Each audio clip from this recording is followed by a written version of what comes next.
जरा सोचिए, दुनिया की सबसे ताकतवर सेना अचानक एक पूरे देश की सीमा में घुसती है। रातों रात आसमान में लड़ाकू विमान, समुद्र में युद्धपोत और सुबह होते ही एक देश का राष्ट्रपति हिरासत में होता है। कोई युद्ध की घोषणा नहीं, कोई संयुक्त राष्ट्र की अनुमति नहीं, और फिर भी एक राष्ट्रपति गिरफ्तार। सवाल सिर्फ ये नहीं कि अमेरिका ने वेनेजुएला पर हमला क्यों किया, सवाल ये है कि क्या अब किसी भी देश का राष्ट्रपति सुरक्षित है? क्या ये तेल की लड़ाई है, सत्ता की साजिश है, या नई विश्व व्यवस्था की शुरुआत है? हेलो दोस्तों, मैं करण किशोर और आपका हमारे यूट्यूब चैनल पर स्वागत है। आज की कहानी कोई मामूली खबर नहीं है। ये कहानी है अमेरिका बनाम वेनेजुएला की, एक ऐसे टकराव की जिसकी जड़ें 25 साल पुरानी और असर पूरी दुनिया पर पड़ने वाला है। अमेरिका बनाम वेनेजुएला। वेनेजुएला एक छोटा सा देश, बहुत बड़ी वजह। दुनिया के नक्शे पर वेनेजुएला छोटा दिखता है, लेकिन इसके नीचे दबी है दुनिया की सबसे बड़ी तेल संपदा। हाँ, सऊदी अरब से भी ज्यादा। तेल सिर्फ ईंधन नहीं होता, तेल ताकत होता है। तेल यानी राजनीति, तेल बराबर युद्ध होता है, और यही वजह है कि वेनेजुएला हमेशा से अमेरिका की नजरों में रहा। सन 1990 के दशक तक सब ठीक था। अमेरिकी तेल कंपनी वेनेजुएला में खुलकर खुलकर काम कर रही थी, पैसा भी आ रहा था और अमेरिका खुश था। लेकिन तभी आया एक आदमी, ह्यूगो चावेज, जिसने अमेरिका को खुली चुनौती दी। साल था 1999। वेनेजुएला में राष्ट्रपति बने ह्यूगो चावेज। चावेज कोई साधारण नेता नहीं था, वो बोलता था, भड़कता था, और सबसे बड़ी बात, अमेरिका से डरता नहीं था। उसने खुले मन से कहा, वेनेजुएला का तेल वेनेजुएला की जनता का है, किसी विदेशी कंपनी की नहीं है। बस यहीं से दुश्मनी शुरू हुई। चावेज ने अमेरिकी तेल कंपनियों के कॉन्ट्रैक्ट बदले, तेल का पैसा गरीबों पर खर्च किया, क्यूबा, रूस और चीन से दोस्ती बढ़ाई।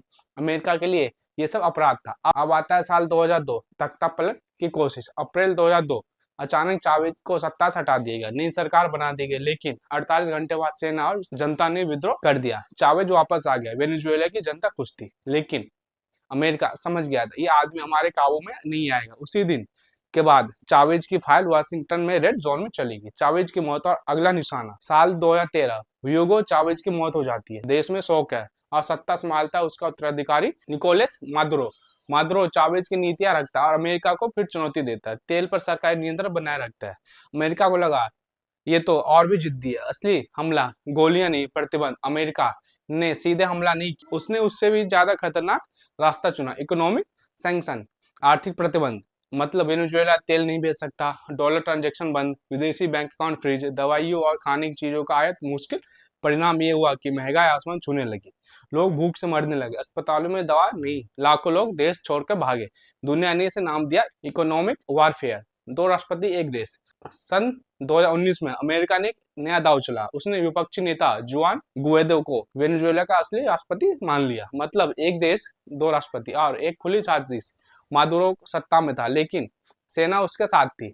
लेकिन अमेरिका ने कहा, हम तुम्हें नहीं मानते। अमेरिका ने सीधे हमला क्यों किया, ये सवाल बहुत लोग पूछते हैं। कारण साफ है कि रूस और चीनी मादुरो के साथ थे। संयुक्त राष्ट्र में वीटो का डर, लैटिन अमेरिका में आग फैलने का खतरा, इसलिए अमेरिका पीछे से खेल खेलता रहा। अब बात करें कि गिरफ्तारी तक बात कैसे पहुंची। सालों से अमेरिका मादुरो पर ड्रग तस्करी के आरोप लगाता रहा, उस पर इनाम घोषित करता रहा, उसे तानाशाह बताता रहा। और अब 2026 की शुरुआत में अचानक हालात बदल गए। जो हुआ वो अपने आप में खबरों में देखा, लेकिन असली सवाल अभी बाकी। अमेरिका ने आखिर वो लाइन क्यों क्रॉस की जिसे वो सालों से पार नहीं कर पा रहा था? किस प्लान का हिस्सा थी? और क्या वो अब वेनेजुएला का तेल सीधे अमेरिका के हाथ में जाएगा? वो रात जब वेनेजुएला सोया और इतिहास जाग गया। 2 जनवरी 2026 की रात वेनेजुएला की राजधानी काराकास में जिंदगी रोज की तरह चल रही थी। कहीं बिजली गुल थी, कहीं लोग महंगाई से परेशान थे, कहीं सैनिक गश्त कर रहे थे।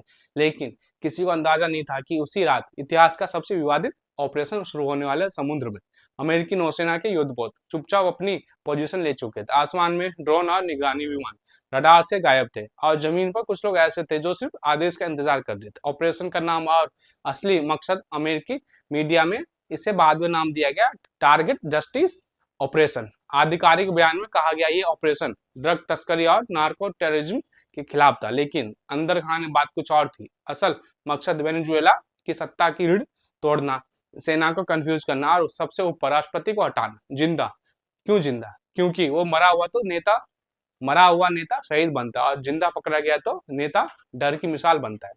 हमला नहीं, घुसपैठ। ध्यान दीजिए, अमेरिका ने इसे युद्ध नहीं कहा, कोई खुला हमला नहीं, कोई बमबारी नहीं, कोई युद्ध की घोषणा नहीं, बल्कि सीमित एयर स्ट्राइक, कम्युनिकेशन जैमिंग, और स्पेशल फोर्सेज की घुसपैठ, सब कुछ इतनी सफाई से की। अगले दिन बस यही रह जाए, ये हमला था या गिरफ्तारी। अब बात करते हैं कि राष्ट्रपति भवन के अंदर क्या हुआ। करीब रात 3:40 पर राष्ट्रपति भवन मीरा फ्लोरेंस पैलेस के आसपास अचानक mobile network slow, internet down, CCTV feed black. यही तो पल था। स्पेशल यूनिट अंदर दाखिल हुई, किसी ने गोली नहीं चलाई क्योंकि आदेश साफ था, no chaos no blood just control. Maduro उस वक्त अपने निजी रूम में थे, सुरक्षा मौजूद थी, लेकिन आदेश ऊपर से आ चुका था। वेनेजुएला की सेना ने अंदर से लड़ाई नहीं की।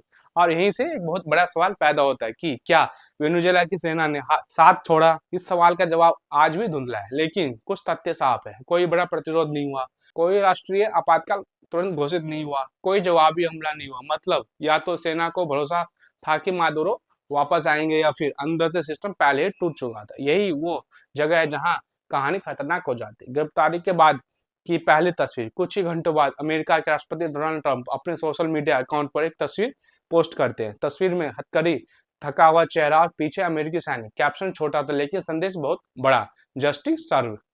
दुनिया दंग रहेगी, क्योंकि ये सिर्फ गिरफ्तारी नहीं थी, यह था एक संप्रभु देश के राष्ट्रपति को दूसरे देश द्वारा पकड़ लेना। दुनिया की पहली प्रतिक्रिया सन्नाटा। पहले 6 घंटे दुनिया चुप रही। संयुक्त राष्ट्र, यूरोप, एशिया सब सोच रहे थे ये हुआ कैसे। फिर बयान आने शुरू हुआ। कुछ ने कहा यह अंतर्राष्ट्रीय कानून का उल्लंघन है, कुछ ने कहा यह तानाशाही के खिलाफ कार्रवाई, और कुछ ने चुप रहना ही बेहतर समझा, क्योंकि सच्चाई ये थी, अगर ये अमेरिका कर सकता है तो कल कोई और भी कर सकता है। अब बात आता है कि अब अमेरिका ने तुरंत क्या किया। गिरफ्तारी के बाद अमेरिका ने वेनेजुएला के कुछ हिस्सों में सिक्योरिटी असिस्टेंस घोषित की। तेल संपत्तियों पर टेम्पररी ओवरसाइट की बात किया और कहा यह लोकतंत्र बहाल करने के लिए है। लेकिन जमीन पर संदेश साफ था, सत्ता का संतुलन बदल चुका है। आम वेनेजुएला वासी क्या सोच रहा है। देश के अंदर तस्वीर दो हिस्सों में बटी। एक वर्ग, मादुरो ने देश बर्बाद कर दिया, अगर ये बदलाव है तो ठीक है। दूसरा वर्ग, ये अपमान है, ये औपनिवेशिक दखल है। यानी देश के अंदर शांति नहीं, अस्थिरता है।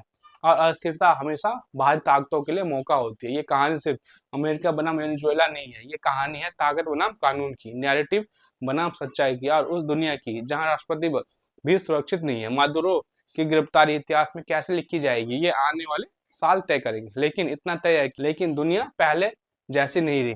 And line. अब आपकी बारी है, कमेंट में बताएं, क्या अमेरिका का ये कदम सही था?